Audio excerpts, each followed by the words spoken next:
This is today's AEW Dynamite full show results video, which happened at Cow Palace in San Francisco, and the show started with a match between Big Bill Morrissey versus Orange Cassidy for the AEW All-Atlantic Championship, and the result of this match was Orange Cassidy defeated Bill Morrissey by pinfall with a diving orange punch to retain the AEW All-Atlantic Championship.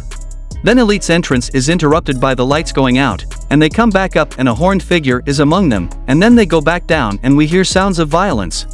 Lights back up and the House of Black are holding the trios titles with the Elite down and out on the stage.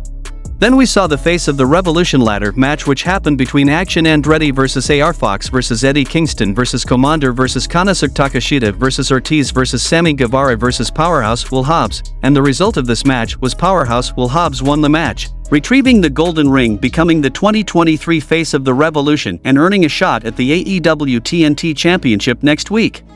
Post-match, Hobbs storms up the ramp to confront Samoa Joe, but Wardlow comes out to the stage as well and security swarms between them. Mr. Mayhem starts throwing guards around while Powerhouse laughs and Joe makes good his escape, and then Wardlow powerbombs a security guard off the stage and into the pit.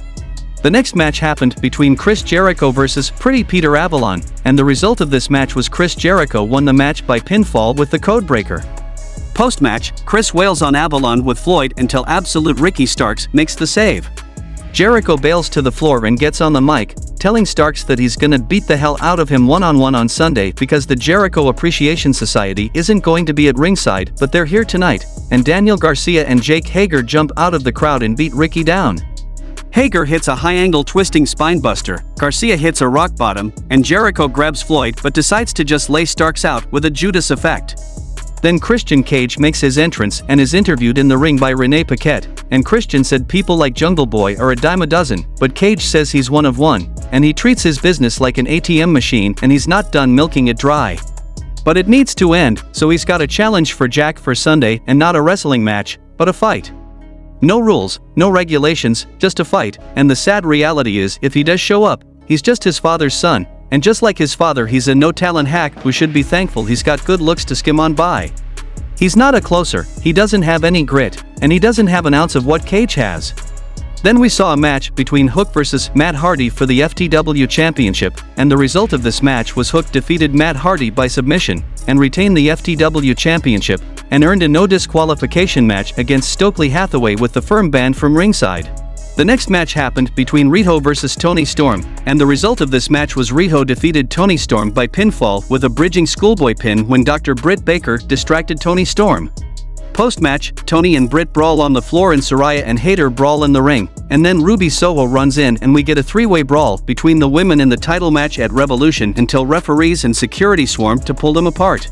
Then we saw the Casino Tag Team Battle Royal match to become the third contenders for the AEW World Tag Team Championship at Revolution, and the result of this match was Danhausen and Orange Cassidy win, last eliminating Butcher and The Blade to become third contenders to the AEW World Tag Team Championship at Revolution. Post-match, Jay Lethal and Jeff Jarrett jump the new contenders and beat them up, and Jarrett hits the stroke on Orange, but the Acclaimed make the save. Back from the commercial, American Dragon Bryan Danielson makes his entrance to be interviewed by Renee Paquette.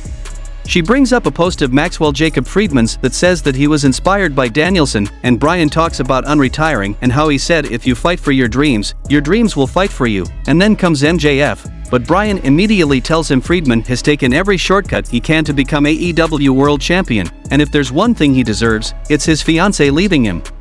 In the end, Bryan said his new dream since he's come here is to be AEW World Champion, and goddammit he's willing to fight for it. So Max, this Sunday at Revolution, you better be ready to fight with everything you have for 60 full minutes, and if he doesn't he'll get his fucking head kicked in, and the show goes off air.